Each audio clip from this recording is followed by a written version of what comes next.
Bonjour à tous, nous sommes le jeudi 14 mai 2015, le temps passe d'ailleurs de plus en plus vite, ça pourrait faire l'objet d'une visio prochainement. Donc en ce jeudi 14 mai 2015, je vais commencer une série de 3 visios, alors de 2 visios et d'un article de blog, ou bien de 3 visios, qui va parler des différentes facettes de contrôle mental. Alors, les différentes facettes de contrôle mental, on va aller du plus classique au moins connu en fait. Alors pour commencer, dans cette visio-là, je vais présenter un petit peu le contrôle mental au quotidien, le contrôle mental du système. Des choses classiques mais qui sont très importantes à connaître si on veut vraiment se déprogrammer toute cette programmation mentale du système. Dans la visio que je ferai sans doute la semaine prochaine, je vais parler du contrôle mental par satellite, du contrôle mental lié au réseau satanique, lié au projet Monarque et à tous ces autres projets. Ça, c'est capital aussi si on veut vraiment se déprogrammer du système, parce que ça concerne environ 15% de la population, et c'est vraiment un fléau. Et dans la troisième visio ou article de blog, alors je ne sais pas encore comment je vais procéder, je vais parler du gangstalking. Le gangstalking ou harcèlement en réseau est un des fléaux de la société, qui est absolument méconnu en France et qui pourtant est responsable de plusieurs centaines de milliers de victimes chaque année. En France, des centaines de milliers de personnes sont harcelées en réseau par, par des sociétés secrètes, par des membres du gouvernement, par des journalistes, par des personnalités de la télévision et sont victimes de harcèlement en réseau. Personne n'en parle, donc ça mérite vraiment une visio que je vais faire d'ici une quinzaine de jours ou bien un article. En tout cas, cette série de visios basée sur le contrôle mental, c'est peut-être les visios les plus importantes que je vais faire parce que c'est un sujet qui nous concerne tous. Qu'on soit victime de contrôle mental total, qu'on soit victime de gangstalking, ou qu'on soit tout simplement victime de la matrice, comme toute l'humanité. Comprendre le contrôle mental nous concerne vraiment tous parce que ça nous permet de trouver les clés, de trouver les ressources en nous pour se sortir de là, pour nous déprogrammer de la programmation du formatage de la matrice. Donc dans cette première visio, je vais vraiment parler du contrôle mental classique, du contrôle mental au quotidien, le contrôle mental par l'endoctrinement du système. Et ce contrôle mental agit sur le subconscient. Alors le subconscient que je décris dans mes articles de blog, dans mes conférences, dans mon livre Le plan secret du diable, c'est tout simplement une création des entités sans âme, des entités reptiliennes, des entités sans âme qui nous ont génétiquement modifiés quand on a consenti à la matrice. Et le subconscient, c'est le robot pilote, c'est ce qui est responsable de 99% des pensées chez les gens dits éveillés, entre 90 et 99% des pensées chez les gens dits éveillés, et de 100% des pensées chez les gens qui sont complètement pris dans la matrice et chez les portails organiques. Et c'est par l'intermédiaire de la programmation du subconscient que le contrôle mental va passer, que la programmation mentale va passer. Alors, la programmation mentale de la matrice, c'est la programmation mentale du système, et elle commence dès la naissance. Quand le petit bébé naît, qu'est-ce qui va se passer? Eh bien, ses parents vont lui parler de la mort. Ils vont lui dire, bon, doucement, quand il a 1 ou 2 ans, que quand on vieillit, on finit par vieillir, on finit par mourir, on finit par finalement disparaître. Et en faisant ça, eh ben, qu'est-ce qu'ils font? Ils déclenchent le programme de mort. Le programme de mort, c'est un programme qui a été implanté dans notre ADN par les entités sans âme quand on est rentré dans la matrice. C'est le programme quand on a consenti à rentrer dans la matrice, puisque tout se fait avec le consentement. C'est un programme du subconscient. Et c'est le programme le plus puissant, puisque c'est ce programme qui gère notre vie. Tout ce qu'on fait finalement, on le fait parce qu'on a peur de la mort. Or, ce qu'il faut bien comprendre, c'est que la mort est une illusion de la matrice. À la fin de la vie physique terrestre, on ne meurt pas. où on a compris les règles et on sort de la matrice, ou alors on rentre dans une autre réalité virtuelle, dans un monde des morts virtuel et formaté en fonction de nos croyances, et ensuite où on finit par se réincarner, ou bien si on a peu de connexion divine, on tombe dans les interunivers. Si on perd notre connexion divine, on tombe dans les interunivers et on est phagocyté par la conscience collective du démiurge et des entités sans âme. Donc, la mort, c'est pas du tout la mort physique. La mort physique, c'est une illusion de la matrice. La vraie mort, c'est si on se laisse prendre par la programmation de la matrice, par la dévolution de la matrice, qu'on perd notre connexion divine, qu'on laisse notre âme se faire manger par les entités sans âme, par la conscience collective du démiurge. Là, c'est la vraie mort, c'est quand on tombe dans les interunivers et qu'on est phagocyté. Mais la mort, à la fin de la vie physique, n'existe pas. La mort, c'est un passage, c'est ou un passage vers donc un au-delà virtuel, ou un passage pour sortir de la matrice si on a compris les règles de la matrice et si on a fait un travail sur nous pour entretenir notre connexion divine. Donc la mort, c'est l'illusion numéro un, et on est programmé à avoir cette illusion dans notre ADN. Et le problème, c'est que le très jeune enfant, les parents vont lui parler de la mort. Ils vont lui dire, oui, à la fin de la vie, on vieillit, on grandit, on vieillit, et on finit par mourir. Et ça déclenche le programme de mort. Et le déclenchement est d'autant plus facile que la mort fait partie de la conscience collective de la matrice et du démiurge. C'est le programme principal. Donc, la chose à faire si on est parent, c'est de bien dire à nos enfants que la mort n'existe pas. Que la mort n'est qu'une illusion. Que la mort, c'est un passage. Que la mort n'existe pas. Et le problème, c'est qu'il y a cette culture de mort qui est partout, dans les films, dans les dessins animés. Il y a toujours cette notion de mort, cette notion de maladie, et ça déclenche littéralement le programme de mort, le programme de maladie. Moi, je suis persuadé, et pour ça, je rejoins Guylaine Lampeau et le mouvement Personocratia, que si on arrive à se déformater, à se déprogrammer des croyances de la matrice, si on arrive à déprogrammer des croyances qui nous ont été données, entre guillemets, parce que c'est un cadeau empoisonné, par nos parents, nos familles, le système éducatif, la conscience collective de la matrice, je suis persuadé qu'on peut faire reculer un maximum la mort physique, voire qu'on peut se déprogrammer de la mort physique et partir quand on a envie de quitter cette matrice, par la volonté de l'esprit, on peut littéralement quitter la matrice et rejoindre la vraie création et pas un au-delà virtuel. Ça, c'est vraiment, si on fait un travail sur soi, si on arrive à se déprogrammer du subconscient, si on arrive à se déprogrammer du programme de mort. Alors, je ne parle pas du tout de la vie éternelle comme le transhumanisme. Le transhumanisme, c'est la fusion avec la machine. C'est la pure merde, parce que si on consent à fusionner avec la machine, si on consent avoir la puce, alors là, on peut avoir une sorte d'immortalité, entre guillemets, une immortalité qui sera réservée aux soi-disant élites, aux manipulateurs de la société, mais cette immortalité, c'est au prix de l'âme. C'est-à-dire que quand on consent à la puce, quand on consent à la fusion avec la machine, on consent à perdre notre connexion divine, on consent à perdre notre âme. Et là, on est mort, on est virtuellement condamné à être phagocyté par la conscience collective de la matrice.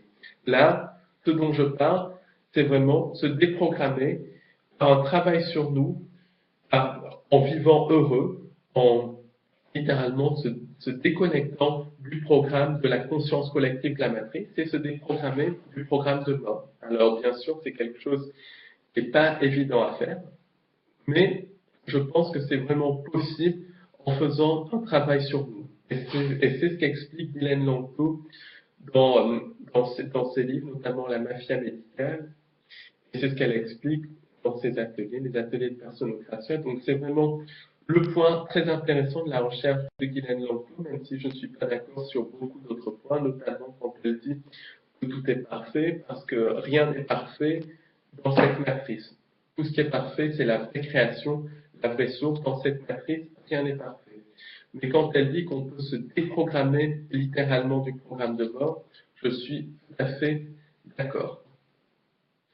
Et ça, c'est le programme fondamental, le contrôle mental fondamental de la matrice. Alors ensuite, ce qui se passe, c'est qu'il y a aussi la programmation de maladie. La programmation de vieillissement est liée à la programmation de mort. Je m'explique. Les parents, puis ensuite le système éducatif, les copains, les copines et toute la merde de la matrice va ensuite dire ah oui, tu vieillis, tu es en train de vieillir et tout ça. Et littéralement, on se déclenche le programme de vieillissement, le programme d'usure physique qui a été implanté en nous par les entités sans âme. Et donc, le vieillissement, la maladie, c'est une programmation de la matrice, littéralement. D'ailleurs, toutes les maladies naissent au niveau du subconscient. En gros, quand on a une maladie, c'est que le subconscient a subi un choc. Le subconscient, qui a été créé par les entités sans âme, se nourrit de peur et va se nourrir littéralement du choc. Et donc, le subconscient va agir sur l'ADN et va agir sur le corps physique pour créer une maladie qui va renourrir le subconscient par la peur qu'elle engendre, par la tristesse qu'elle engendre. Donc, chaque maladie, toutes les maladies peuvent être guéries par un travail sur soi, par un travail sur le subconscient, par la découverte du traumatisme. C'est ce que c'est la médecine de Hammer. Et Hammer, le découvreur de cette médecine révolutionnaire qui soigne un grand nombre de maladies, a fait plusieurs années de prison en France, la Corée du Nord de la spiritualité, pour avoir tout simplement guéri des gens de cancer. Donc c'est vraiment dégueulasse, mais ça montre bien la mentalité de la matrice, la mentalité de ceux qui nous dirigent dans le monde en général et en France en particulier. Parce que, comme je le dis, comme beaucoup de personnes qui ont étudié ça l'ont dit, la démocratie, la liberté n'existe pas. C'est toute une manipulation de la matrice. C'est d'ailleurs un autre système, de contrôle mental, un autre système de programmation de la matrice. Donc un petit peu plus tard, le jeune enfant, après avoir eu le programme de mort déclenché par ses parents, par ses frères, par ses sœurs, par sa famille, va ensuite être pris en charge par le système éducatif, ou plutôt le système d'endoctrinement des masses. Parce que il faut dire ce que c'est, l'éducation nationale, l'éducation dans tous les pays du monde, c'est de la pure merde. On n'éduque pas les gens, on les endoctrine, littéralement. On les endoctrine pour être des bons petits soldats du système. 95% des choses qu'on apprend à l'école, à part lire ou écrire, c'est de la pure connerie. Et c'est souvent, où ça ne sert à rien, ou c'est carrément de la connerie, ou c'est carrément de la manipulation mentale. Et en fait, le système éducatif est fait pour couper le cerveau droit. Le cerveau droit qui est le cerveau de la créativité, le cerveau de l'expression artistique, le cerveau du sentiment, le cerveau de la joie, le cerveau de l'originalité. Et ben, c'est littéralement fait. Et ben, le système éducatif est là pour littéralement couper le cerveau droit pour qu'on pense avec le cerveau gauche. Le cerveau gauche qui est le cerveau de la logique, le cerveau rationnel, on rationalise tout. On remet tout en question. Si le système, si c'est pas dans le système, on remet tout en question. C'est le cerveau des maths, c'est le cerveau des gens soi-disant brillants, c'est le cerveau qui est mis en avant par le système éducatif, ainsi que le cerveau reptilien. Le cerveau reptilien qui est le siège du subconscient avec l'ADN et qui est l'endroit par lequel les entités sans âme et la matrice nous manipulent. Alors, je vais vous donner une petite anecdote en ce qui me concerne à propos de l'école. Quand j'avais 8 ans, j'ai déménagé de l'Angleterre, où à l'époque, le système scolaire laissait encore une place pour l'originalité, pour la créativité. Maintenant, c'est terminé, parce qu'en Angleterre, c'est vraiment la même merde qu'en France maintenant. C'est vraiment nouvel ordre mondial. À l'époque, on avait un petit peu la place pour la créativité, pour être artistique, pour l'imagination.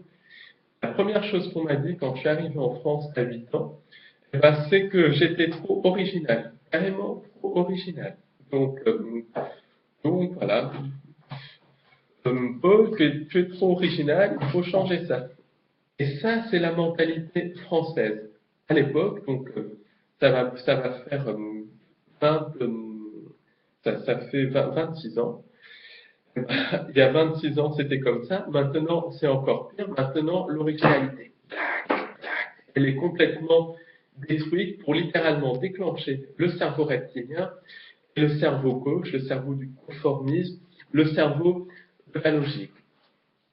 Le système éducatif, ou plutôt le système d'endoctrinement, de programmation mentale, comment il fonctionne? Eh bien, déjà, en premier lieu, l'enfant, dès l'âge de 3 ans, ou de 3, 4, 5 ou 6 ans, un petit peu en fonction des parents, va être pris par le système et on va littéralement l'endoctriner avec la propagande, les conneries du système.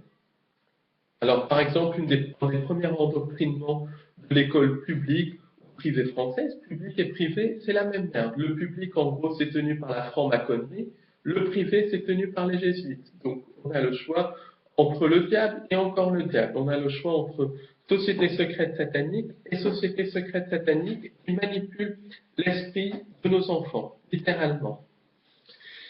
Et quand les enfants donc, rentrent à l'école, la première chose qu'on va leur apprendre, ben, c'est que le système est positif, c'est que le système est bon pour eux, c'est qu'on vit en république, en démocratie. Et ben, c'est complètement faux. On ne vit pas en démocratie, on vit dans une illusion de démocratie, puisque tous les hommes politiques sont choisis parmi les lignées Illuminati. Les hommes politiques importants, hommes et femmes politiques importants, sont choisis par les lignées Illuminati. Parmi les lignées Illuminati, ils sont sous contrôle mental, ils sont très souvent participés à des rituels sataniques avec sacrifices humains, et ils sont en plus issus des lignées Illuminati. Ils sont choisis en fonction de leur appartenance à des sociétés secrètes, en fonction de leur génétique, en fonction de leur degré de corruption, puisque la plupart des hommes politiques importants, la plupart de nos dirigeants, sont satanistes et ont participé à du sacrifice humain et à des actes de cannibalisme. Donc voilà un petit peu ce qu'est la démocratie. Ensuite, littéralement, le système scolaire va programmer les gens avec des conneries. Par exemple, les programmes d'histoire, c'est un ramassis de conneries. On apprend aux gens telle ou telle chose. On apprend, par exemple, pour la Seconde Guerre mondiale, on apprend aux enfants que les nazis étaient les méchants, que les alliés étaient les gentils, alors que nazis et alliés étaient financés par les Windsor et par la lignée Rothschild, que les nazis ont massacré des millions de personnes, que les alliés ont massacré des millions de personnes. Il faut bien comprendre que pendant le débarquement de Normandie, des centaines de milliers de femmes françaises ont été violées par les Américains, des centaines de milliers de femmes berlinoises ont été violées par les soldats russes. Il faut bien comprendre aussi que durant la Seconde Guerre mondiale, les Américains ont laissé mourir de faim plusieurs millions de civils allemands entre 1945 et 1948, et qu'entre 1945 et 1948, les francs-maçons français se sont liés à un génocide qui soi-disant visait les collabos. Et très souvent, les collabos, c'était des gens dont la tête ne revenait pas aux francs-maçons, qui s'opposaient aux francs-maçons. Et ce génocide a fait 1 300 000 morts. Et ça, il y a un livre qui a été écrit par un Français, et il y a Fritz Springmeier, qui sont les seuls à parler de ce génocide mené à la fin de la guerre par les francs-maçons français. L'occupation allemande était la même merde, a, elle, fait 6 à 700 000, 6 à 700 000 morts. Le génocide des francs-maçons a fait 1,3 million de morts. Tout ça pour dire que l'histoire de la Seconde Guerre mondiale est complètement manipulée, complètement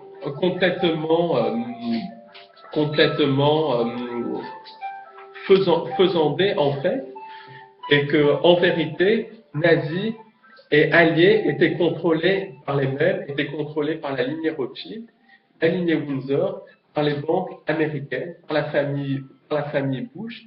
Et le but de la Seconde Guerre mondiale, un des buts principaux de la Seconde Guerre mondiale, a été la création de la dictature fasciste nazie et l'Union européenne, ainsi que la création de l'État d'Israël. L'État d'Israël, donc, qui est en fait le but des sionistes. Et le but des sionistes, c'est même pas l'État d'Israël, c'est la création du grand Israël, du Nil à l'Euphrate, pour pouvoir mettre en scène l'arrivée d'un faux sauveur, externe qui sera associé aux entités centrales. Je parle de tout ça dans mon livre Le plan secret du diable. En tout état de cause, voilà, l'histoire de la Seconde Guerre mondiale est une manipulation totale, et l'histoire de la Première Guerre mondiale également est une manipulation totale. Il faut bien comprendre que la Première Guerre mondiale a été montée toute pièce par les loges maçonniques françaises et allemandes. Donc, mais aux enfants, on leur apprend en gros que les Alliés étaient les gentils, que les nazis étaient les méchants, qu'à la fin de la guerre, les nazis ont cessé d'exister et tout ça, alors qu'à la fin de la Seconde Guerre mondiale, les nazis ont continué à exister, puisqu'il y a eu les Ratlines qui ont été créés par le Vatican, par les jésuites, et le projet Paperclip américain qui a exfiltré les nazis et qui les a littéralement qui a fait venir les nazis les plus dangereux, les plus atroces, comme le docteur Mengele, responsable de souffrances énormes dans les camps de concentration. Et ben, ces gens-là sont partis aux États-Unis où ils ont continué à travailler tranquillement dans les programmes de contrôle mental, dans les programmes de manipulation mentale. Werner von Braun, un horrible personnage qui faisait travailler des prisonniers juifs, des prisonniers polonais, dans des camps de concentration pour construire les V1 et les V2. Et ben, il a été exfiltré en Amérique par le projet Paperclip et c'est devenu le patron de la NASA, un héros national aux États-Unis, alors que c'était un infâme salopard. De même que François Mitterrand était un collabo, qui lui travaillait pour l'extrême droite, travaillait pour les nazis, travaillait pour le régime de Vichy. Et ben, grâce au projet Paperclip et au Ratline, son passé a été effacé, ce collabo est devenu un résistant et c'est devenu le président de la République française en 1980, un sataniste, membre du comité des 300 et tout ça. Tout ça pour dire que les programmes d'histoire sont une vaste manipulation. La science aussi, la science apprise aux enfants est une vaste manipulation. On leur dit, par exemple, que la théorie de l'évolution de Darwin est vraie, alors que alors que ça serait plutôt la vraie théorie, c'est la théorie de la marque. On n'est pas choisi par l'environnement, mais on s'adapte à notre environnement. Ça a été démontré par des recherches américaines, très récentes. Mais à l'école, la théorie de l'évolution est enseignée comme quelque chose de réel, alors que ce n'est qu'une théorie. D'ailleurs, Charles Darwin était membre d'une société secrète, la Lunar Society, et dans la Lunar Society, les scientifiques qui faisaient partie de cette société secrète faisaient des rituels sataniques à la pleine lune.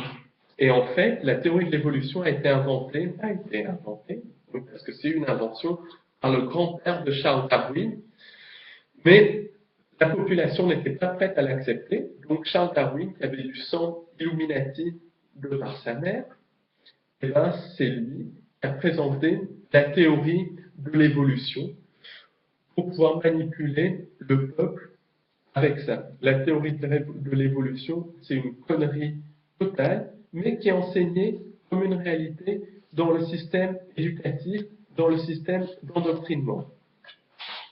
Ensuite, dans le système éducatif, les mathématiques sont enseignées comme si c'était le sommet de tout, alors que les mathématiques décrivent uniquement la matrice. Et puis, il y a tout un tas de conneries qui sont enseignées, qui sont faites pour endormir l'enfant, pour que l'enfant perde ses capacités créatrices. Et en gros, le système éducatif est fait pour créer des zombies, pour littéralement manipuler les gens avec l'endoctrinement du système. Alors en ce moment, il y a une espèce de débat sur la réforme du collège et tout. Un débat complètement stupide, puisque de toute façon, le système éducatif est un système d'endoctrinement. Et le système devient de pire en pire. Donc, réforme ou pas réforme, c'est vraiment la même merde.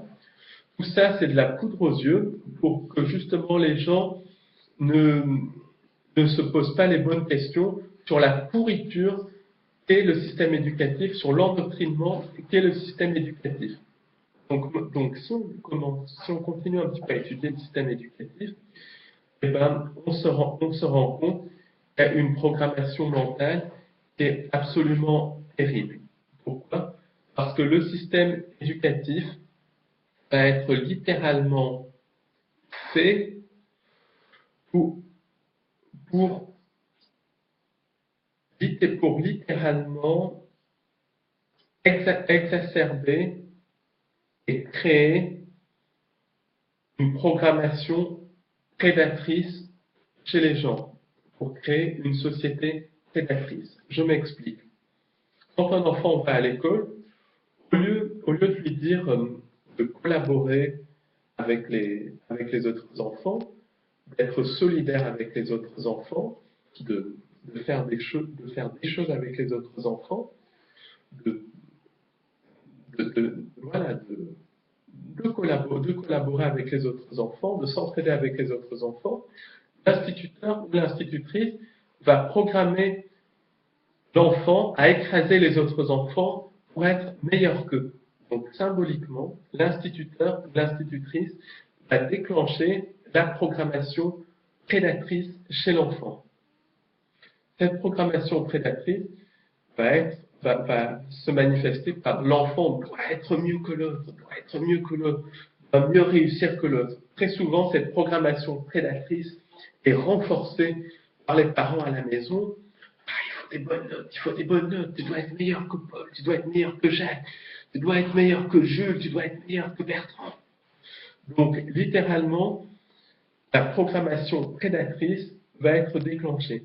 Et c'est cette programmation prédatrice liée au cerveau reptilien qui mène la société, qui fait que cette société est pyramidale. Et c'est cette programmation prédatrice qui fait que le satanisme est toléré. Pourquoi? Parce que le satanisme, c'est l'exacerbation totale, c'est la face la plus extrême, la programmation prédatrice, où littéralement des humains, entre guillemets, possédés par des entités, vont manger d'autres humains au cours de rituels sataniques. C'est la programmation prédatrice poussée à son maximum. Mais toute la société est prédatrice.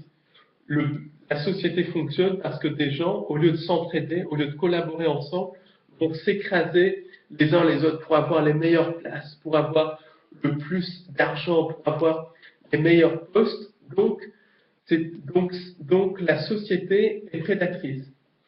Et la conscience collective de la société est prédatrice. On a cette programmation prédatrice qui est déclenchée en nous par le système éducatif, par la famille.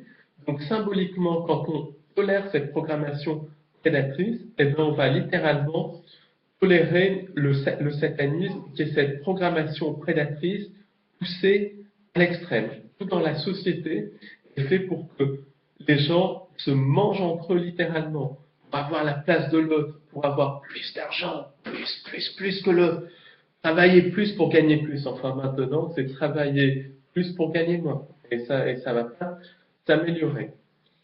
Et cette programmation prédatrice, elle est vraiment déclenchée par le contrôle mental du système éducatif. Donc après, les gens disent, oui, il faut protéger le système éducatif, il faut lutter contre la réforme de l'éducation. Lutter contre quoi? Lutter contre qui? Lutter contre quoi? C'est pas contre une réforme ou deux qu'il faut lutter, c'est contre le système éducatif lui-même.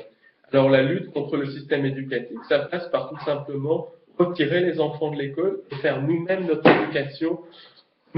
éducation à la maison, où on apprend vraiment des choses sensées, des choses qui permettent aux enfants de vivre en harmonie avec la nature, avec la société et avec les autres. C'est tout.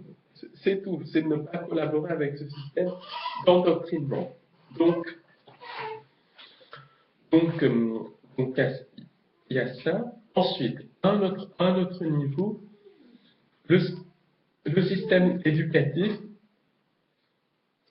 va faire en sorte que les personnes issues de lignées Illuminati, parce que les lignées Illuminati font beaucoup d'enfants illégitimes, j'explique ça dans mes articles de blog, mes conférences, et je vais expliquer ça plus en détail dans d'autres visios, ils font des enfants illégitimes.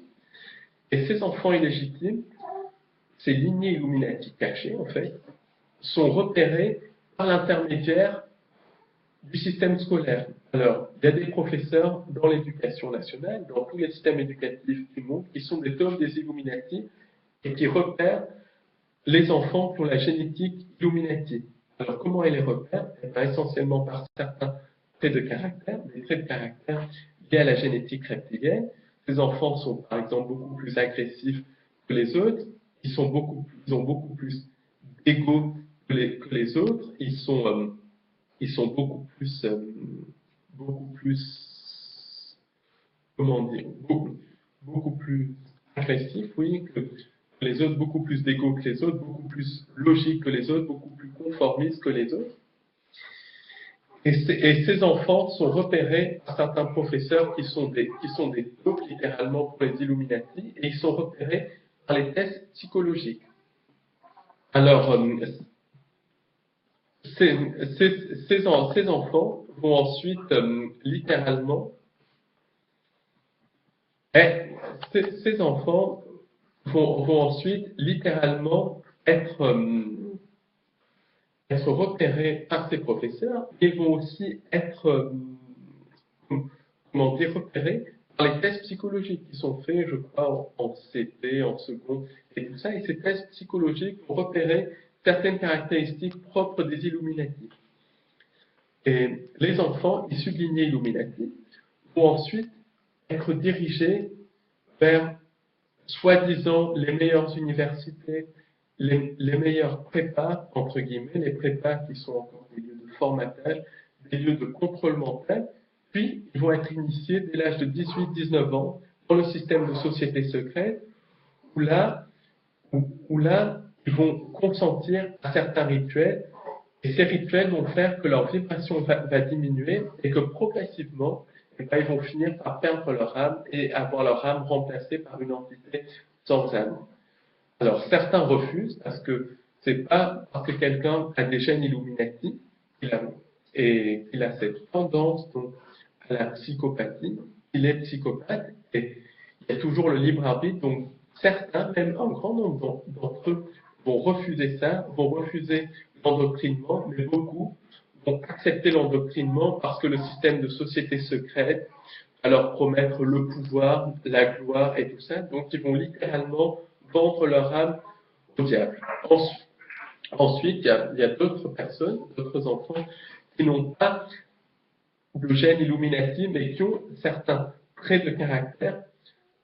Eux aussi sont repérés par ces professeurs taupes, par les tests psychologiques, et c'est pareil, ils vont être dirigés vers les meilleures universités, vers les meilleures prépas, meilleurs entre guillemets, meilleurs pour les programmer au système, et ils vont ensuite être dirigés tout doucement vers les sociétés secrètes, comme les jésuites, la maçonnerie et toute cette merde-là, et ensuite, ils vont avoir le choix ou à garder leur âme, ou bien symboliquement à consentir aux initiations de ces sociétés secrètes, à consentir littéralement de faire baisser leur vibration, à consentir d'avoir progressivement leur âme remplacée par une entité sans âme. Parce que c'est pas parce qu'on n'a pas des gènes Illuminati, on ne peut pas être possédé par une entité sans âme.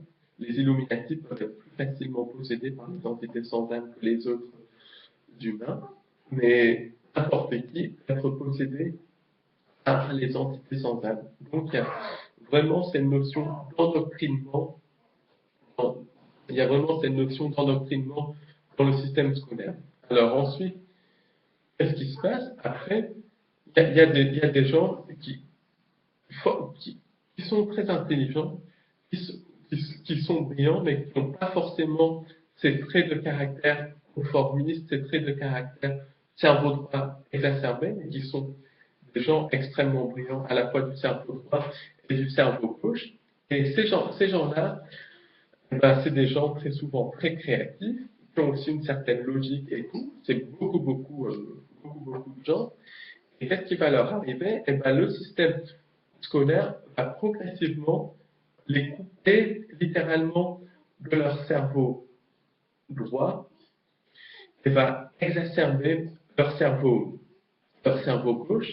Et ensuite, ben, ils vont rentrer dans les universités, dans les prépas, ou bien dans les universités, c'est aux États-Unis, dans les universités de la côte est américaine, c'est en Angleterre dans les boîtes à cons comme Oxford et Cambridge. Et là, ils vont bachoter, apprendre par cœur des stupidités, des conneries de propagande du système entre l'âge de 16, 17 et 21, 22 ans, l'âge où justement on découvre vraiment la vie, l'âge où on profite, où on commence à être indépendant des parents, ou c'est l'âge où on devrait profiter de la vie et tout ça. Et ces jeunes vont être pris par le système, et au lieu de profiter de la vie, ils vont bachoter. Et là, leur cerveau droit va se fermer quasi définitivement, et ça va devenir des bons petits soldats du système, littéralement. Et c'est bien triste, mais c'est le but du système éducatif. Ensuite, il y a des gens qui sont vraiment dominés par le cerveau droit, qui sont des créatifs, des artistes et tout ça, et eux vont être carrément marginalisés par le système scolaire, parce qu'il n'y a pas de place dans cette société de merde pour les créatifs et les artistes. Donc le système scolaire, pour résumer, qu'est-ce qu'il fait? Il endoctrine, il programme mentalement les gens avec les conneries du système. Ensuite, le système scolaire repère les gens qui ont des gènes Illuminati et les fait aller dans les soi-disant meilleures prépas, meilleures universités, où ils sont ensuite initiés dans les sociétés secrètes pour que symboliquement ils consentent à perdre leur âme et à littéralement être habités par une entité sans âme. Ensuite, beaucoup d'autres personnes qui ont des capacités à la fois du cerveau droit et du cerveau gauche sont aussi poussées vers ces voies-là, qu'elles perdent leur âme aussi pour que ça devienne des soldats du système. Et puis, d'autres personnes, les créatifs, sont littéralement mis de côté, ils prennent le coup de pied littéralement. Le système scolaire aussi, le but du système scolaire, c'est de déclencher chez l'enfant, très jeune, la programmation prédatrice qui dirige la société, qui tient la société. La programmation prédatrice va faire qu'au lieu de s'entraider, les gens vont se bouffer entre eux. Et cette programmation prédatrice, c'est ce qui fait que l'humanité va consentir au satanisme, puisque le satanisme, c'est la programmation prédatrice poussée littéralement à l'extrême. Donc quand on consent à cette programmation, même à la partie édulcorée de la programmation, on consent à une société satanique. On consent littéralement à être phagocyté, à être mangé par les entités reptiliennes sans âme. Et voilà, c'est quelque chose d'absolument terrible. Alors bien sûr, dans le système éducatif, il y a des professeurs qui ont horreur de ça, qui s'insurgent contre ça, qui essayent d'être très indépendants. Par exemple, on connaît un professeur d'histoire qui enseigne à ses élèves le 11 septembre, la version officielle du 11 septembre, il enseigne ça, mais à côté de ça, il enseigne la vraie version du 11 septembre, c'est-à-dire le fait que le 11 septembre, c'est une création du gouvernement américain. Donc il enseigne les deux versions du 11 septembre, dont la vraie version du 11 septembre, où le 11 septembre, c'est une création du gouvernement américain. Et cette personne a eu les pires difficultés à garder son poste. C'est une personne qui a été ensuite mise complètement de côté et qui n'a même plus le droit d'enseigner. Beaucoup de professeurs aussi essayent de développer le côté créatif des élèves, qui essayent de développer le cerveau droit, qui essayent de développer l'entraide, la solidarité entre les élèves, et ben ils sont mis de côté. Il y a un excellent film avec Robin Williams qui s'appelle Le Cercle des poètes disparus, qui a une bonne vingtaine d'années, qui décrit exactement ce qui arrive aux professeurs qui essayent de sortir du moule, qui essayent de sortir du système. Donc c'est vraiment cette vidéo, c'est aussi un appel aux vrais professeurs, parce qu'il y en a, de vraiment s'unir et de vraiment enseigner comme ils le veulent, comme ils l'entendent, pour transformer le système éducatif en un vrai système de déprogrammation de la matrice, plutôt qu'à le transformer en un système de programmation. Alors ensuite, il y a toute la programmation, une fois qu'on sort du système éducatif, il y a toute la programmation mentale du monde du travail.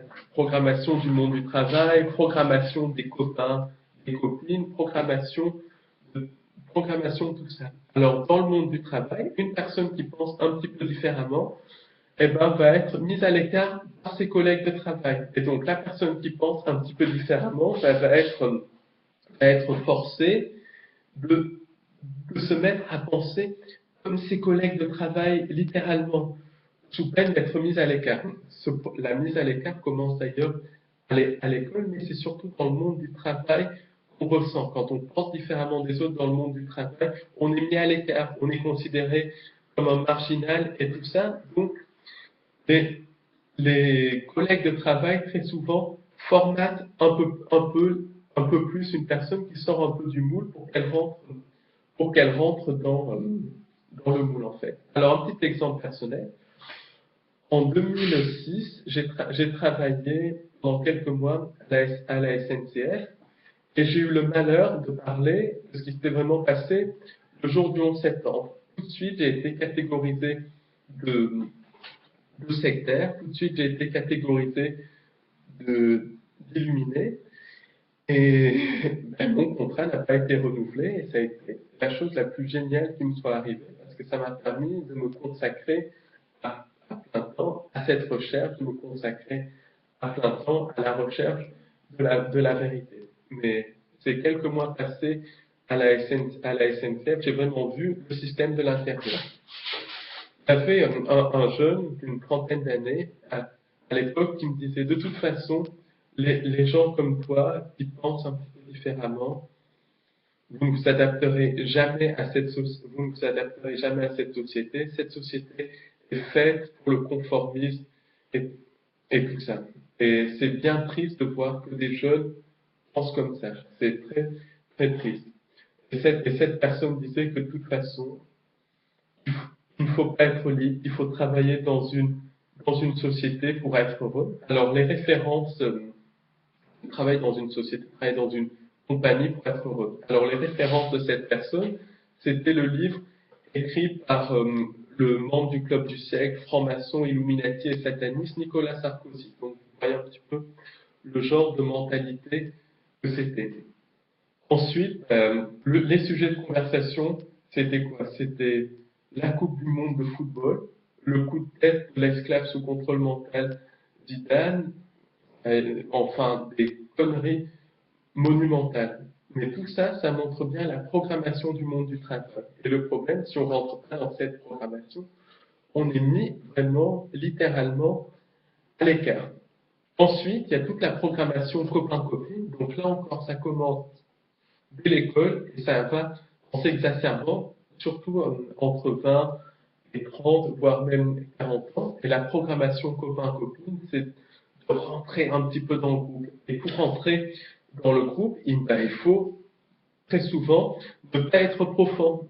Il faut être stupide, il faut rire des bêtises des humoristes satanistes de la télévision. Il faut s'intéresser au dernier iPhone, au dernier ordinateur.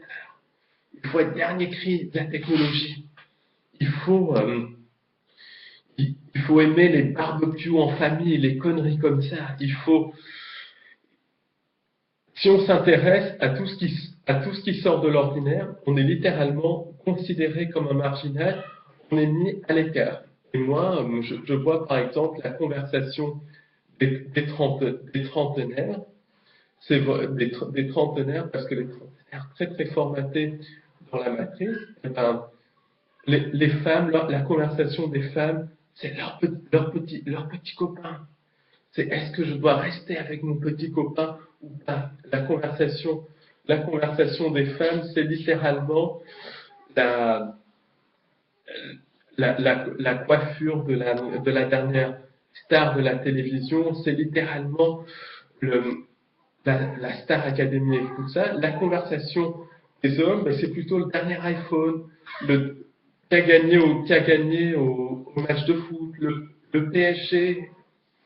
Ensuite, ben, tous les gens, tous les soi-disant copains, vont se réunir et vont se mettre à parler de leur famille et tout ça. Quand c'est Noël, ils vont parler des préparatifs de Noël, de ce qu'ils vont manger le soir de Noël, en général comme des cochons d'ailleurs. Ensuite, quand c'est Pâques, ils parlent des petits œufs de Pâques dans le jardin et tout ça. Puis ils vont parler du quotidien, de leur dernier rendez-vous chez le médecin, de la carte vitale, de la mutuelle, des choses comme ça. Donc c'est un petit peu triste. C'est bien triste, mais c'est vraiment la programmation de la société. Et quand on est dans des groupes de copains et de copines, soi-disant, parce que c'est des copains et des copines, tant que tout va bien, quand les choses commencent à aller mal, il n'y a plus de copains, plus de copines. Mais quand on commence à un petit peu soulever des sujets comme rien que par exemple la propagande du système, eh ben, que la propagande du système n'est pas forcément vraie. Le système nous manipule tout de suite. On est considéré comme quelqu'un qui fait partie d'une secte. Le mot secte est utilisé et on est mis à l'écart du groupe. Donc tout ça pour dire que la programmation de la matrice, elle est renforcée par le système éducatif, ensuite par le monde du travail, ensuite par la famille, par les copains, par les copines. Et malheureusement, c'est très triste, mais c'est la vérité. Et c'est une forme de contrôle mental qu'on vit au quotidien, une forme de contrôle mental qui est très puissante. Pourquoi? Parce que dans nos gènes, on est programmé pour devoir appartenir à un groupe. On a ça dans notre subconscient, et si on commence à penser par nous-mêmes, on ne fait plus partie d'un groupe, on est mis à l'écart. Et donc, cette programmation de devoir appartenir à un groupe est très puissante, et c'est ce qui fait que beaucoup de gens ont une ouverture sur l'ésotérisme, ont une ouverture d'esprit, même sur la vraie nature de la réalité, qui ont une ouverture d'esprit sur vraiment comment fonctionne le monde. Et ben, cette ouverture est bloquée. Pourquoi? Parce qu'ils ont peur d'être mis à l'écart du groupe, et ça, c'est à cause de la programmation de faire partie du groupe. Alors ensuite, il y a une autre programmation qui est très forte, et elle est particulièrement vraie pour les gens dans les villes, c'est la programmation par les ondes de forme. Quand on vit dans les villes, on est entouré de monuments, on est entouré de bâtiments qui sont très souvent construits par des francs-maçons, qui sont très souvent construits par des sociétés secrètes, et ces bâtiments vont émettre une certaine onde de forme. Cette onde de forme va agir sur notre ADN, va modifier la conformation de notre ADN et va renforcer notre subconscient. Si le subconscient est renforcé, la programmation est renforcée. Et tout ça va faire que beaucoup de personnes vont être poussées à aller vivre en ville. C'est une des raisons pour laquelle les agriculteurs ont de plus en plus de mal. C'est une raison pour laquelle dans les pays riches, mais aussi dans les pays du tiers-monde, l'exode rural est poussé pour regrouper les gens dans les villes. Alors, à un niveau, regrouper les gens dans les villes va faire que les gens sont plus facilement contrôlables. À un autre niveau, ça participe à l'eugénisme, surtout dans les pays du tiers-monde, parce que le paysan dans le pays du tiers-monde, il quitte ses terres parce que ces terres sont rachetées par des multinationales sataniques comme Coca-Cola et tout ça. Ce paysan va aller vivre dans une ville.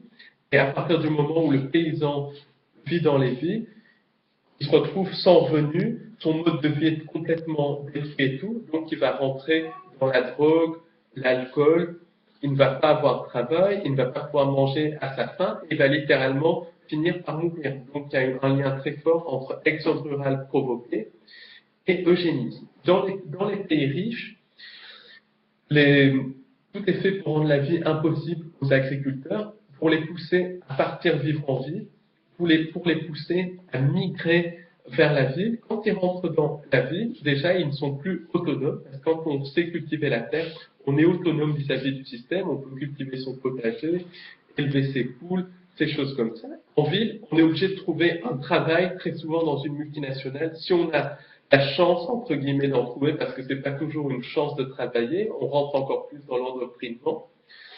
Mais si on a la chance, entre guillemets, de trouver un travail, c'est tout le mode de vie qui s'effondre et tout. Et surtout dans la ville, on est entouré de bâtiments magiques, de bâtiments qui émettent une certaine onde de forme, qui vont renforcer le subconscient et nous programmer pour être encore plus conformes au mode de pensée politiquement correct du système. Alors, ça, c'est extrêmement important. Et cette programmation par les ondes de forme, elle est valable pour beaucoup de gens qui travaillent dans des bureaux, notamment pour des multinationales. Les multinationales, si vous le remarquez bien, beaucoup sont implantés dans des quartiers comme la Défense. La Défense construite par le satanisme, franc-maçon, son collabo, membre de l'internationale nazie, François Mitterrand. Et les bâtiments de la Défense vont émettre une certaine onde de forme pour reprogrammer l'ADN et donc le subconscient des gens qui y travaillent. Donc les gens qui y travaillent vont être encore plus programmés pour se connecter à la matrice, pour se connecter à la conscience collective de la matrice. C'est encore plus vrai pour les politiciens. Les politiciens vont siéger à l'Assemblée nationale, ils vont siéger au Sénat, et donc un politicien, il y a des gens, ils sont très minoritaires, mais ça existe encore, qui rentrent en politique pour faire bouger les choses. Un exemple, c'est Laurent Louis, le député belge qui a eu les couilles, le courage de dénoncer les réseaux sataniques et les réseaux pédophiles en Belgique et ailleurs. Donc vraiment chapeau à Laurent Louis et qui a eu en plus le courage de sortir de la politique et qui a vraiment le courage d'être indépendant de beaucoup de soi-disant chercheurs de l'alternative qui le contrôlent. Donc chapeau à Laurent Louis. Donc beaucoup de politiciens rentrent en politique avec vraiment l'intention de faire bouger les choses, de faire changer les choses. Enfin, beaucoup, c'est façon de parler. Il y a quelques politiciens, de moins en moins d'ailleurs, qui rentrent en politique pour faire bouger les choses. Le problème, c'est qu'ils vont être pris par cette conscience collective de la politique qui va déjà programmer leur subconscient. Ensuite, ils vont être endoctrinés par leurs collègues et tout ça.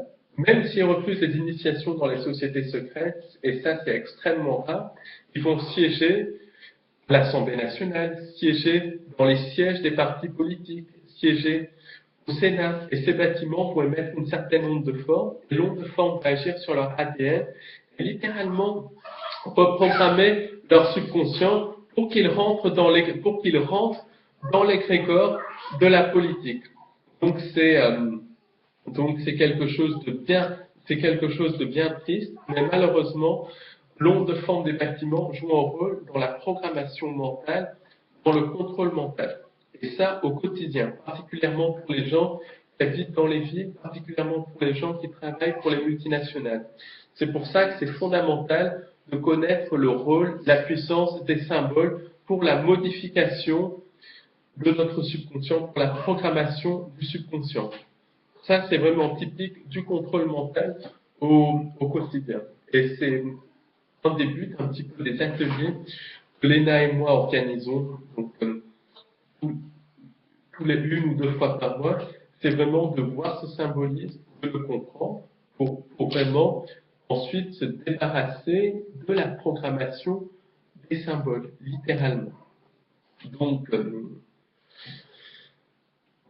voilà, mais ces ondes de forme, la puissance des symboles qui agissent sur le subconscient, qui agissent sur l'ADN, est fondamentale pour comprendre un petit peu le contrôle mental au quotidien. Ensuite, il y a toute la programmation des religions, que ce soit la religion catholique, la religion juive, la religion musulmane, la religion bouddhique, la religion hindouiste. Les gens qui sont dans ces religions sont programmés par le plus jeune âge pour rentrer dans une espèce d'égrégore, dans une espèce de conscience collective, dans la conscience collective de ces religions.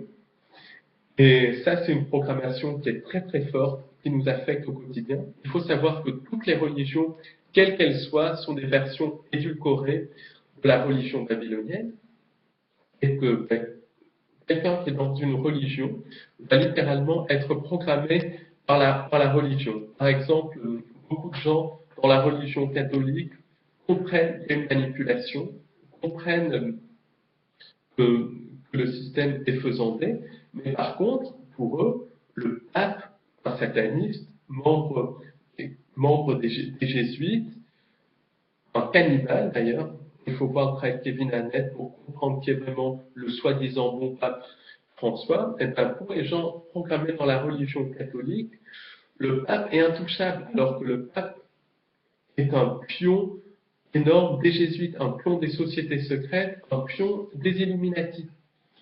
De même, beaucoup de gens dans les grandes religions, notamment le catholicisme, l'islam et le judaïsme, vont comprendre la conspiration au niveau des 5 sens, et quand on commence à leur parler de la présence d'entités sans âme, de la présence d'entités extraterrestres, de la présence de la matrice, de la présence d'une réalité illusoire, et quand on leur dit que ce monde n'a pas été créé par la source, mais a été créé par le démiurge qui s'est complètement détourné de la source, et ces gens-là ne veulent pas aller plus loin à cause de la programmation de la religion, littéralement. Alors, au niveau de la religion, c'est une programmation qui peut permettre aux gens de comprendre certaines choses, d'au moins comprendre qu'on est plus que notre corps physique, mais à un autre niveau, la religion est faite pour garder les gens dans une cage. Et une des programmations les plus importantes, c'est la programmation New Age. Alors là, le New Age, qui est une religion à part entière, et cette programmation New Age affecte les gens qui commencent vraiment à se réveiller et à comprendre que le système, c'est une vaste manipulation. Et très souvent, ces gens-là, ils vont sortir de la programmation religieuse, ils vont sortir de la programmation de l'athéisme, le scientisme, une autre forme de religion créée toute pièce par les francs-maçons pour nous garder coincés dans cette réalité illusoire, horrible. Ils sortent de tout ça, et s'ils ne font pas attention, ils tombent dans la programmation New Age. Alors la programmation New Age va admettre certaines choses. On est au-delà du corps physique, il y a une présence extraterrestre, elle va admettre beaucoup de choses, qu'on crée notre réalité, qu'il y a plusieurs dimensions, qu'il y a une présence extraterrestre, donc beaucoup de choses très importantes, mais ça reste une cage. Pourquoi? Parce que le New Age va littéralement appeler à la passivité. Donc, si on commence à parler à des gens dans le New Age de contrôle mental, de réseau satanique, Illuminati, ils vont dire il ne faut pas parler de ça, il ne faut pas penser à ça, parce qu'en pensant à ça, on sert l'ombre, on fait exister l'ombre. Alors, ce n'est pas la solution. Ignorer un problème, ce n'est pas du tout la solution. Pour vaincre un problème, pour lutter contre un problème, il faut comprendre quel est l'ennemi, qui on a en face de nous pour pouvoir lutter contre ça. Et justement, comprendre tous les aspects de la manipulation nous permet de la comprendre pour ensuite faire le travail sur nous, faire le travail nécessaire pour sortir de la manipulation et sortir de la matrice. Mais la programmation l'égrégore New Age, je prends cet exemple parce que je connais très très bien, c'est un égrégore, une programmation dans la programmation de la matrice. Et la programmation New Age, c'est littéralement une programmation avec ses dieux, donc ses autorités extérieures et tout ça. Et cette programmation New Age, ça passe par des choses comme la Confédération Galactique. Confédération Galactique, une manipulation des entités sans âme, une manipulation des programmes de contrôle mental et tout ça. Mais pour le New Age, c'est des sauveurs externes. C'est des entités extraterrestres qui vont littéralement venir nous sauver. Donc, ça appelle à la passivité. En gros, attendez tranquillement le sauveur externe extraterrestre.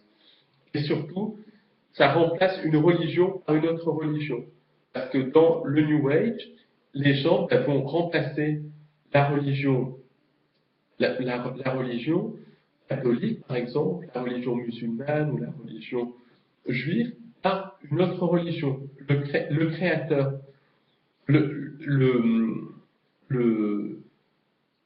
celui qui nous a créés, en fait, au lieu de dire que c'est la source qui nous a créés, eh ben, les gens vont dire que c'est des extraterrestres qui nous ont créés. Ce qui est complètement faux. On a été créés par la source et il y a des extraterrestres qui nous ont génétiquement modifiés. Eh ben, dans la religion New Age, c'est une autre forme de religion. Et quand on regarde ce qu'il y a derrière le New Age, on se rend compte que le New Age, c'est une création de l'international nazi.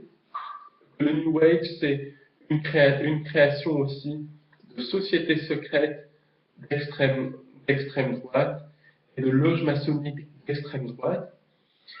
Et il y a aussi les jésuites et la lignée Rockefeller qui littéralement finance le New Age.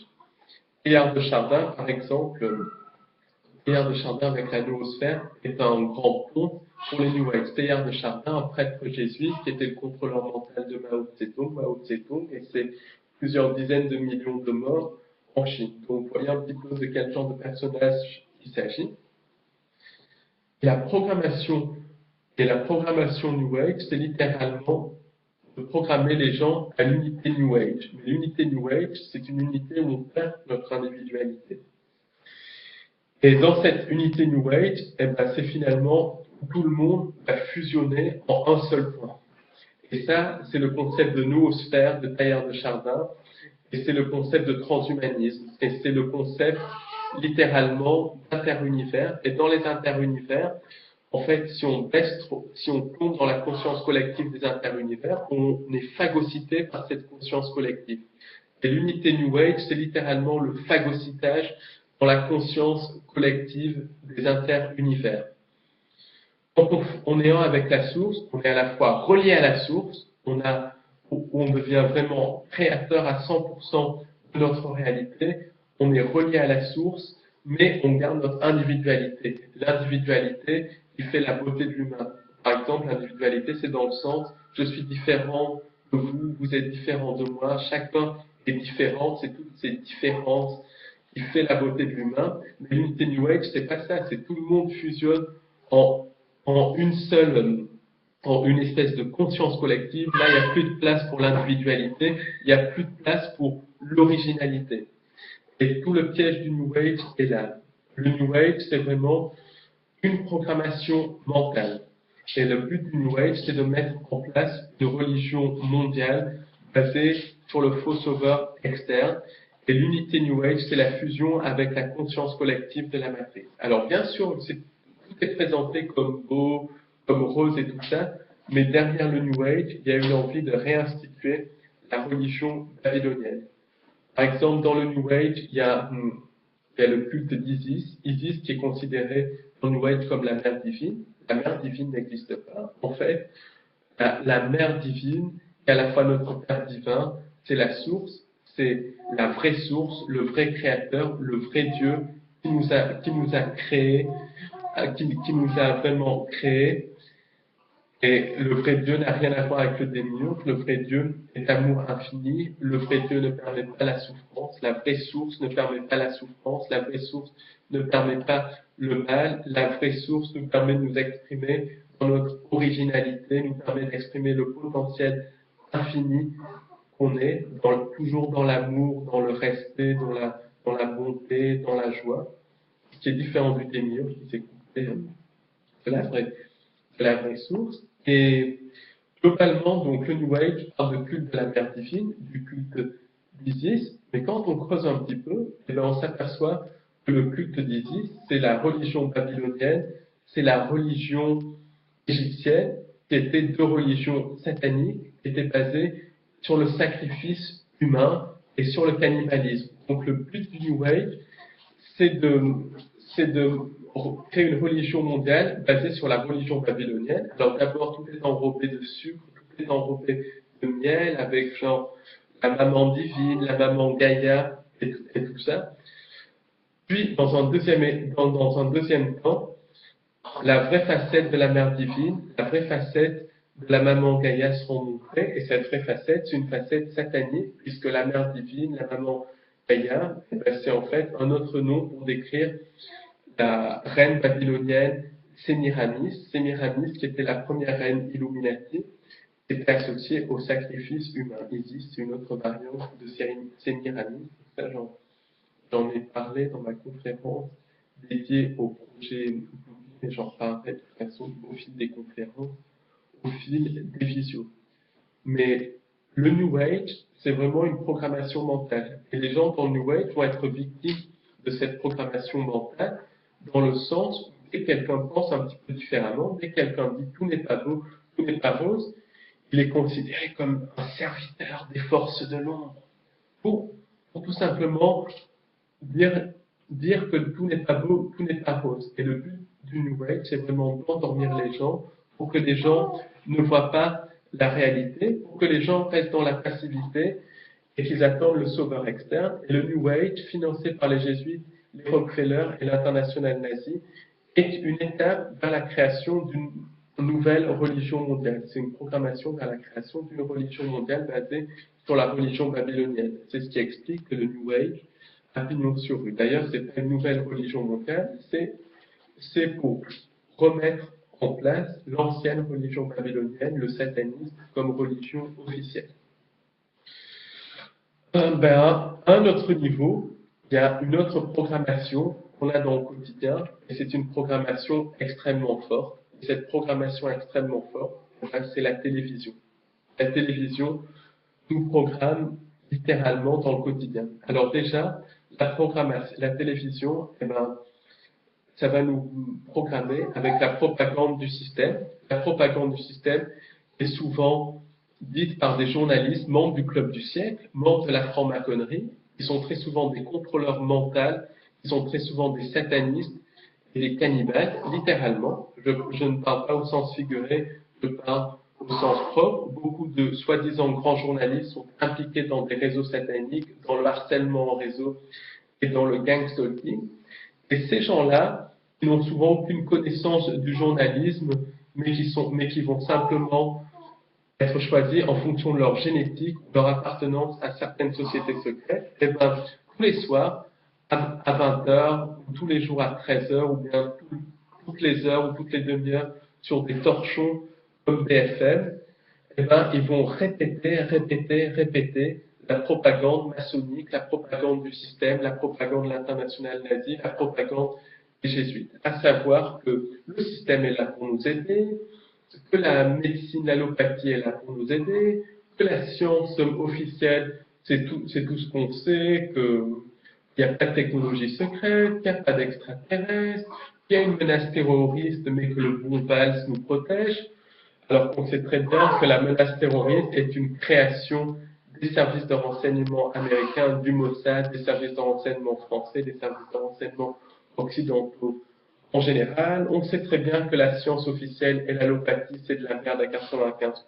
On sait très bien que la démocratie n'existe pas, mais que la démocratie, c'est pour donner aux gens l'illusion qu'il y a un choix. Et toute cette propagande est relayée par la télévision. Ensuite, pour abrutir les gens, la télévision va relayer des émissions complètement stupides qui mettent les gens sous contrôle mental. Des exemples, c'est la télé-réalité. Les exemples, c'est la Star Academy. Les exemples, c'est The Voice. Les exemples, c'est les stupides séries, en particulier les séries françaises, qui sont encore plus stupides que les séries américaines. Bien que ça ne vole pas très haut non plus pour les séries américaines, mais au moins il y a du talent et tout ça. Et toutes ces séries, toutes ces choses vont véhiculer une culture de l'imbécilité.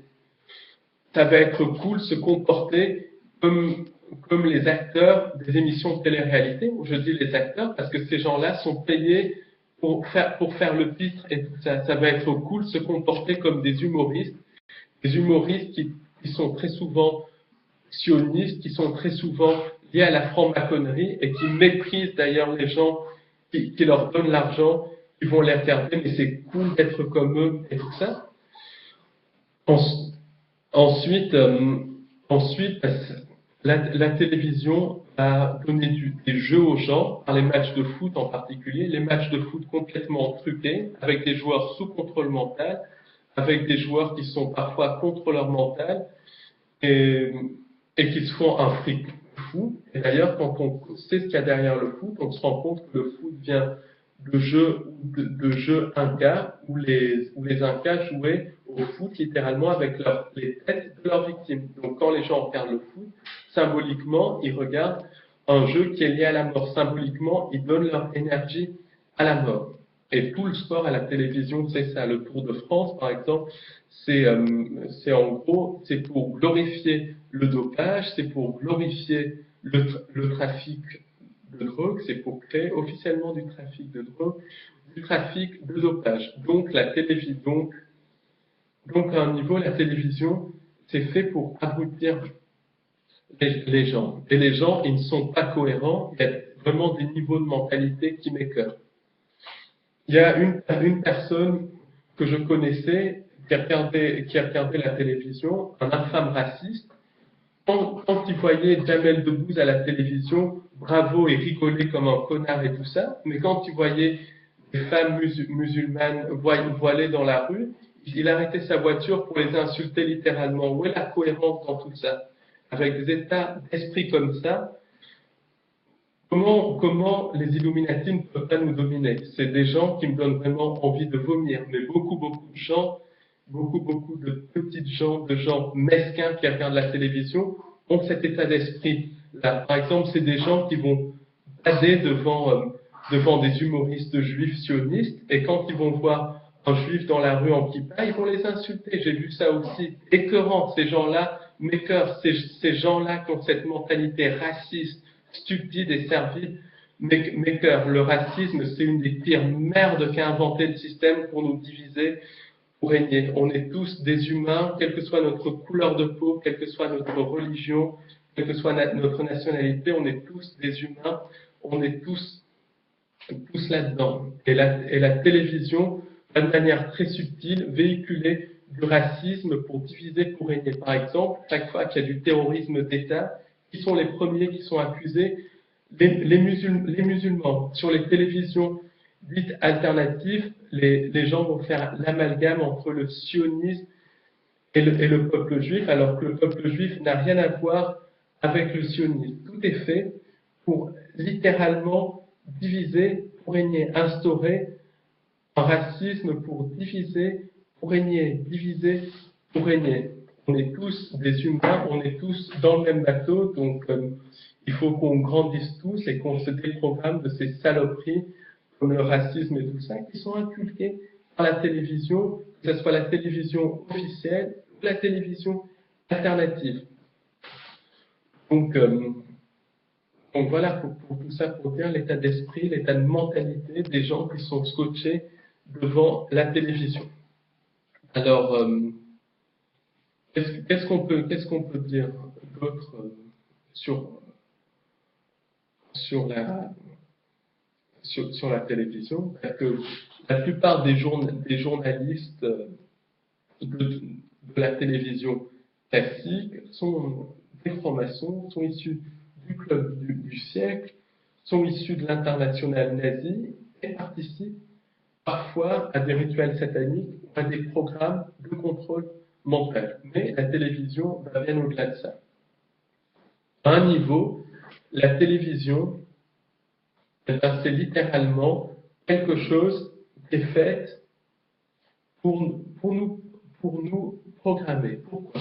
Parce que la télévision fonctionne avec l'intermédiaire d'un tube cathodique, et le tube cathodique a été créé par un Anglais, Sir William Cook, pour communiquer avec les morts. En gros, pour ouvrir des portes interdimensionnelles. Donc à chaque fois qu'on regarde la télévision, eh ben, littéralement, il se crée une ouverture de porte interdimensionnelle. Il y a des entités qui rentrent dans notre salon, et c'est la même chose avec la télévision écran plat.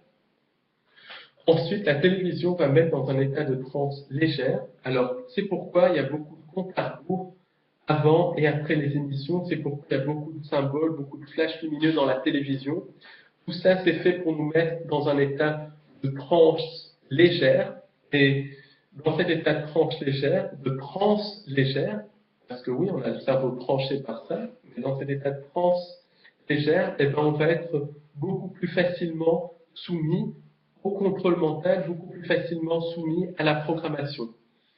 Et pour ça, je vous invite vraiment à voir, si vous comprenez l'anglais, le travail de Bonnie Jean Hamilton et ses vidéos, Awakening Videos, qui sont disponibles. Vraiment, elle a fait un travail de fond pour un petit peu étudier ce qui se cache derrière la télévision et tout ça, un travail génial. Et surtout, beaucoup de logos d'émissions de télévision, beaucoup de symboles avant les émissions de télévision sont des sigils. Les sigils, c'est quoi? C'est une phrase, une invocation, qui va ensuite, par divers procédés, être transformée en un symbole. Et ces invocations vont par exemple, créer un sentiment de joie, créer un sentiment de peur, créer un sentiment de tristesse. Et ces invocations vont littéralement agir sur notre subconscient, agir sur notre subconscient, agir sur notre cerveau et déclencher des émotions. C'est une technique de magie qui est très utilisée en cabale et dans beaucoup d'émissions de télévision. Il y a beaucoup de sigils qui sont utilisés. En gros, les concepteurs de l'émission, qui sont très souvent liés à des sociétés secrètes, parce qu'il y a une personne, soi-disant le créateur de l'émission, qui apparaît dans le générique, mais derrière, il y a toute une équipe. Dans cette équipe, il y a des gens qui sont initiés aux sociétés secrètes, qui vont créer le logo, les symboles, qui vont flasher dans l'émission. Et ces symboles sont basés sur les sigils. Les sigils, c'est des mots, des phrases qui sont transformés en symboles pour parler au subconscient. Et avec ces sigils, ça va faire naître différents types d'émotions chez les personnes qui regardent la télévision. Et bien sûr, ce n'est pas des émotions associées à la joie, pas des émotions associées au bonheur, c'est des émotions associées à la violence, à la tristesse, à la perversion. Donc, c'est à chaque fois qu'on regarde la télévision, on est littéralement pris par ces sigils. Ça s'appelle des sigils. Et certains sigils vont être utilisés pour littéralement invoquer des démons, c'est-à-dire des entités sans âme, des entités du bas astral. Et on retrouve ça dans beaucoup d'émissions de télévision, beaucoup de symboles, par exemple la BBC, le symbole du globe avec les espèces de traits qui tournent autour. Et bien, symboliquement, c'est un sigil qui invoque un démon. Et si une personne n'est pas dans un bon état psychologique, si elle a passé une mauvaise journée, si elle est alcoolisée, si elle a une génétique compatible, par plusieurs facteurs, une personne qui regarde la télévision peut littéralement être tourmentée par des entités sans âme en raison du mécanisme des sigils. Ensuite, la fréquence des images de télévision va renforcer l'état d'hypnose, va renforcer l'état de transe et va donc faire en sorte que la personne qui regarde la télévision va être programmée encore plus facilement par les sigils et par les entités. Donc quand on regarde la télévision, symboliquement, on regarde littéralement, on est en face d'un portail interdimensionnel et c'est pas la dimension de la vraie création. C'est vraiment un portail vers des dimensions des interunivers. Donc la chose à faire, c'est déjà d'être au courant des sigils et de regarder le moins possible la télévision et de la jeter si on peut, parce que c'est vraiment de la programmation, c'est vraiment de la merde. Ou au moins de la regarder le moins possible et de regarder un maximum et de regarder vraiment un minimum la télévision et tout ça, parce que c'est vraiment quelque chose qui n'est pas du tout positif. Alors, qu'est-ce qu'on peut dire d'autre sur ça? Qu'est-ce qu'on peut dire d'autre sur la programmation de la télévision? Eh ben, voilà ce qu'on peut dire, que c'est vraiment un contrôleur mental extrêmement puissant. Oui, une chose importante aussi. Beaucoup de gens qui littéralement créent des émissions de télévision, vont faire des rituels de magie noire avant l'émission de télévision et vont implanter dans l'émission de télévision certaines entités, certaines énergies, certaines ondes de forme qui va encore renforcer la programmation des sigils, renforcer l'état d'hypnose, renforcer la programmation de la télévision. Et beaucoup de télé alternatives sur Internet, beaucoup de télévisions alternatives, même sur les chaînes câblées, tout ça, elles existent parce que je pense qu'il y a ces rituels de magie noire qui sont faits avant, parfois même alors que les producteurs en sont pas conscients, et certaines entités vont être littéralement implantées dans les émissions de télévision, dans les chaînes de télévision, chaînes classiques et chaînes alternatives, parfois même au détriment du producteur. Donc voilà pour cette visio où j'ai présenté un petit peu le contrôle mental dans notre vie quotidienne. Alors, dans la prochaine visio, je présenterai plus le programme MK Ultra, le programme Mona, tous les différents types de contrôle mental associés au satanisme et aux entités sans âme. Donc, s'il y a des choses à retenir de cette visio, c'est vraiment le contrôle mental, c'est vraiment relié à la matrice. C'est quelque chose qui nous affecte dans le quotidien. C'est quelque chose qui est enclenché par la famille, par le système éducatif, par le monde du travail et par tout l'entourage, copains, copines, et que le contrôleur mental principal, à l'heure actuelle, c'est vraiment le poste de télévision. Voilà. Donc, je vous souhaite en tout cas un bon week-end de l'Ascension, une bonne semaine, et je vous dis à la semaine prochaine pour la suite.